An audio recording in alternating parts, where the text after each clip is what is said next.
ဒီနေ့ကျွန်တော်တို့တန်တရာရှိတယ်ဆိုတာတဲ့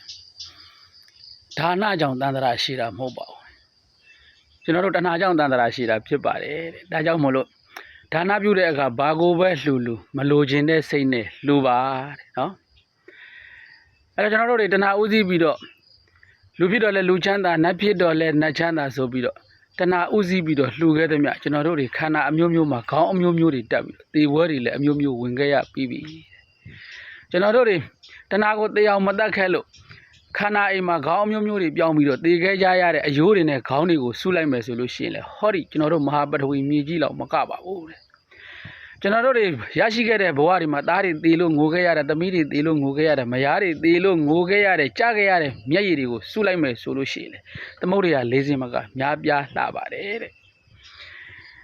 ဒါကြောင့်မလို့ကျွန်တော်တို့တွေဟာဘဝတွေမှာဒါနတွေလည်းပြုခဲ့ပါတယ်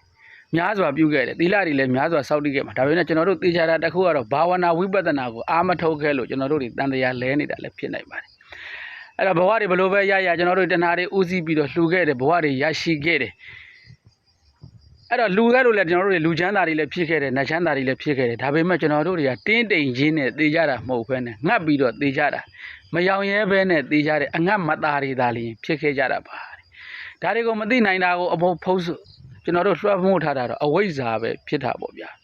အဝိဇ္ဇာကဘယ်လောက်တောင်လွှမ်းမိုးထားလိုက်တယ်လဲဆိုလို့ရှိရင်မနေ့ကတုန်းကချစ်ဆွေကြီးရလဲငါပဲဒီနေ့ချစ်ဆွေကြီးရလဲငါပဲနောက်အနှစ်20လောက်ကချစ်ဆွေကြီးရလဲငါပဲနောက်အနှစ်50လောက်မှလာမဲ့ချစ်ဆွေကြီးရလဲငါပဲလို့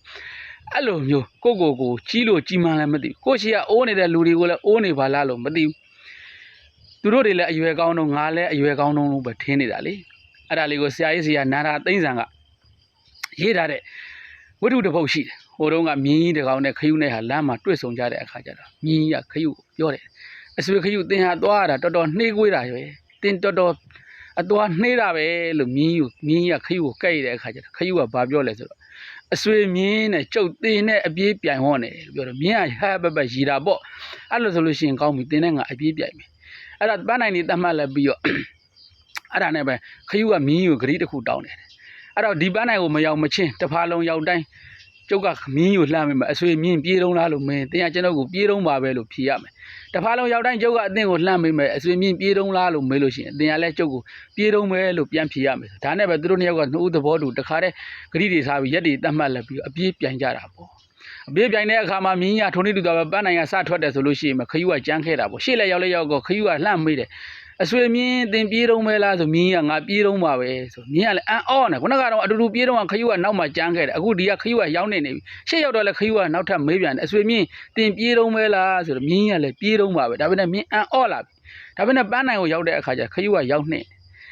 ဒါကတော့ဘာကြောင့်လဲဆိုတော့ခယူတွေကအစိုးရတွေကကြိုတင်ကြံစီလဲပြီးတော့တစ်ဖာလုံးမှာခယူတစ်ကောင်စီတစ်ဖာလုံးမှာခယူတစ်ကောင်စီတွားနေပြီခယူနောက်ဆုံးတစ်ကောင်ကတော့ပန်းနိုင်မှာတွားနေတာမြင်းကမသိဘူးတဲ့ဒါကိုစာရေးဆရာကဘာပြောလဲဆိုတော့အဲ့အချိန်တုန်းကမြင်းကိုအပြစ်တင်မိတယ်အော်တော်တော်ဖြင်းနေမြင်းပါလား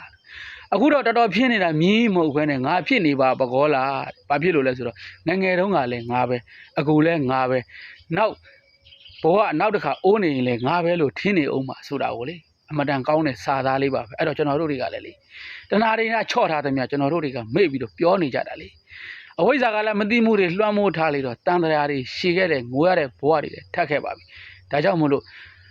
ငိုတဲ့ဘဝတွေတစ်စက္ကန့်ရပ်ပြီးတော့သေတဲ့ဘဝတွေမှာတစ်စက္ကန့်တတ်ရှင်နေဆိုလို့ရှိရင်တော့တဏှာကိုသေအောင်တတ်ပြီးတော့အဝိဇ္ဇာကိုအပြီးပိုင်ပယ်ခွာရမှာပဲဖြစ်ပါတယ်ဒါကြောင့်မို့လို့ကျွန်တော်မိတ်ဆွေတွေ